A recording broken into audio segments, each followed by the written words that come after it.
এবার বিপিএল এ সাকিবের খেলা নিয়ে কি বলেছে রংপুর রাইডার্স ফ্র্যাঞ্চাইজি। বিপিএল এর সর্বশেষ আসরে রংপুর রাইডার্স এর হয়ে খেলেছিলেন সাকিব আল হাসান, তবে চলতি আসরে তার খেলা নিয়ে রয়েছে অনিশ্চয়তা।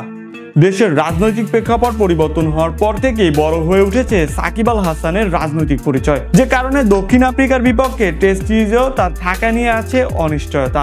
আগামী 14 অক্টোবর এবার বিপিএল এ প্লেয়ার ড্রাফট হওয়ার কথা রয়েছে, তবে সাকিব আল হাসানের এমন জটিলতা নিয়ে আজ কথা বলেছেন মিরপুরে রংপুর রাইডার্সের ফ্র্যাঞ্চাইজি টিমের মালিক শাহরিয়ার তামিম। এর আগে বিসিবির সভাপতির সঙ্গে আলাপ করেছে অন্যান্য ফ্র্যাঞ্চাইজিগুলো। Rangpur riders franchise team director Shahriar Tamim Shakib Al হাসানকে নিয়ে কি বললেন তাই থাকছে প্রতিবেদনের বাকি অংশে।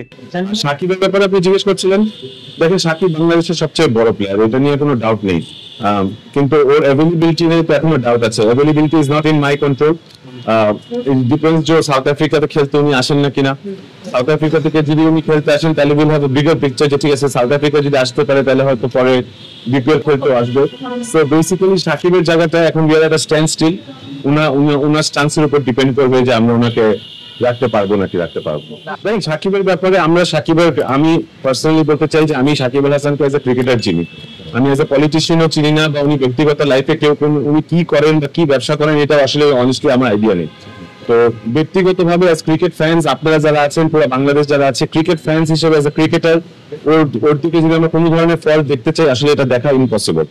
So as a cricketer, as a ক্রিকেটের একটা ম্যানেজমেন্ট বলেন, ক্রিকেট ফ্যান বলেন, আমি শিওর বাংলাদেশের কোনো মানুষ নেই যে চায় না যে সাকিব আল হাসান এসে বিপিএল খেলুক।